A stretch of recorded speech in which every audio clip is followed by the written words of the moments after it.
Hello everyone and welcome back to another episode of 30NSG. On today's episode, we're going to be talking about Rocksteady Studios' highly anticipated Suicide Squad Kill the Justice League. If you're fans of the deep narrative, action-packed adventure, and a dash of controversy, well, you're in for a treat. So grab your favorite gaming snack, hit the subscribe button, and let's dive into the nitty-gritty. So before we get into the post-launch plans, let's quickly recap what we know about the Suicide Squad. Rocksteady Studios, up until now, the genius minds behind Batman Arkham series is taking us to a wild ride for Arkham Knight's universe, but hold on to your capes, because this game is not just your typical single-player experience. Oh no. It's got all the bells and whistles of modern multiplayer game experience, and that's where it gets things get interesting, all right? In a recent deep dive reveal that just came out yesterday, Rocksteady emphasized that the Suicide Squad is not just about the gameplay, but it's also about the storytelling.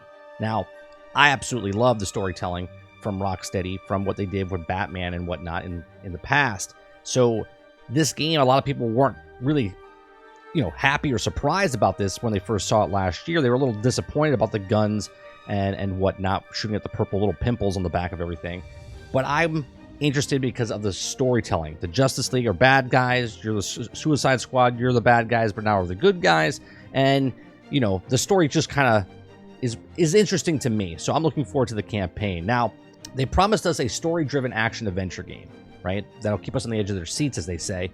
But as we all know, the real game begins after the credits roll in the world post-launch updates of Battle Passes in 2023. Anything can happen. So what happens in the post-launch? Now, let's talk about the money. Or rather, let's talk about how Rocksteady plans to keep the lights on without burning a hole, hopefully in our wallets. Now, the studio spilled the beans on the seasonal updates and battle passes, revealing the new characters won't cost us a dime. Now, that's right.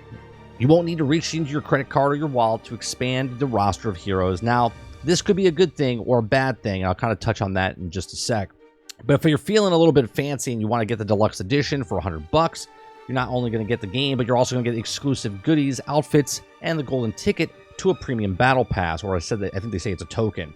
Right? It's like an extravaganza of content. Now, I did mention that you can dive into the chaos 3 days early with this edition, like getting a VIP pass, but this is not a new thing. A lot of people like that. You can get, pay a little bit more, get the 3-day early access, like they did with Starfield and Forza Motorsports and any other new titles that have come out, like Modern Warfare 3, I believe, also did the 3-day early access or 5-day early access, and Diablo did it as well. So this is becoming like a standard in getting the game. Just get that extra $30 $40 out of people.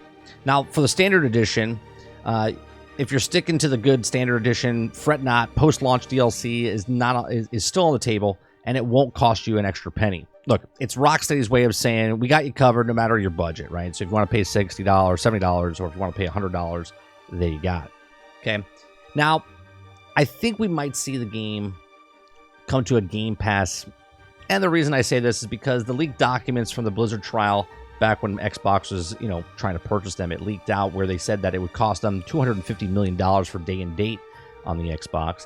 Now, to me, it still makes sense because if you want to get 3 days early access, you're paying the extra cash. And if you don't, you have to wait 3 days. Or maybe what they'll do is what they did with Starfield and just charge you the extra $30. So you're not paying for the actual game. You just pay the $30. And then you get, if you have Game Pass, then you also can get the 3-day early access. I don't know. Just my thoughts on that. And it's not confirmed in any way, shape, or form, but we'll see when it gets a little bit closer. Now, the free season updates content, right? Here's where it gets interesting. The free seasonal updates and Rocksteady plans to keep the game fresh with earnable characters, new missions, gear, and other content all available for free. Now, the access to all the free seasonal Battle Pass tiers is the cherry on top, promising to continue a stream of exciting content, paying extra. I say exciting content, but I've played many live service games up until this point, and you know what? Nothing's really been, exciting content. It's kind of lackluster, burns off, and they did say it's free, and that's my problem. Now, as I said earlier, this could be a good thing or a bad thing. Now, because the game is fun, if the game is fun, I should say, and they keep supporting it, and the people will keep playing it, but if not enough people pay for season passes or cosmetics, well, this game dies pretty fast. I said the number one thing with this game, the way you can support a comic book game is by putting comic book episodes. If they've taken this last 9 months 10 months, whatever it was, to fix the game. Maybe just to work on a little bit more, give themselves some leeway, give themselves some stuff in the pipeline. That way, when the game comes out, they actually have content ready to go, so they don't fall prey to what happened to Marvel's Avengers with Crystal Dynamics. During my live stream, when we were watching it, someone linked up a little saying that they said that Rockstar came out and said the following. They said, 1 battle pass available per season. WB Games may modify or discontinue online service with reasonable notice at any time. This is like that blanket statement where they say we can, basically shut the game down without anyone any notice, very little notice. And that has me worried because at that point, if the game's not as popular, then they're just like, well, that's it. We're throwing in the towel and that's it. So it's like, do you spend your money and then maybe not get anything? I mean, the offline, that would be a big move if you can play offline, but we'll see what happens. Maybe they add that down the line if they do decide to shut the game down. Now let's talk about the grind. Sure, some characters are labeled as free, but that won't just land in your lap, right? There's something that has to give. You have to either earn them or adding the layer of challenge and satisfaction from the dedicated players. But once you have those heroes, will it be as fun to play the game again? Like, am I going through the story completely again with the, let's say, Peacemaker gets thrown into the mix? Do I have to play the whole campaign again with Peacemaker? And then the next character comes out. Do I have to play the whole campaign again with the next character? I don't know. Like, what are we doing to level up all these new heroes with the same content? I hope it's not the same content. We need to know more to find out, and we need to know about the content, how big the content's going to be, right? Like, playing Destiny, I don't want to level up the whole game with my Hunter, then my Titan, then my Warlock. In Gotham Knights, when you were leveling up the characters, all the characters were leveling up. We don't know how that leveling system works yet, but we'll wait and see.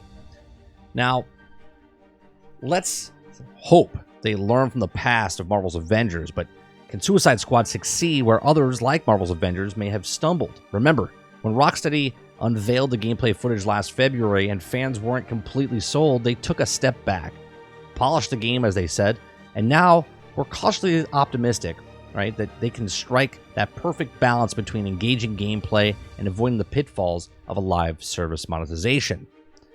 Now, here's my closing thoughts, right? As we're eagerly await the release on February 2nd, we can't help but wonder what awaits us in the final game. Will these promises of the free content and the balancing of the gaming experience hold true? Only time will tell, my friends. So hit that like button, comment your thoughts below. Stay tuned for more updates as we inch closer to Suicide Squad's mission to kill the Justice League, coming out February 2nd. Now that's it for the deep dive in today's Suicide Squad Kill the Justice League. If you enjoyed the video, don't forget to give it a thumbs up, subscribe, and more gaming content will come near you. Please make sure you share, like, and subscribe, and I'll see you guys on the next one. Thanks for watching.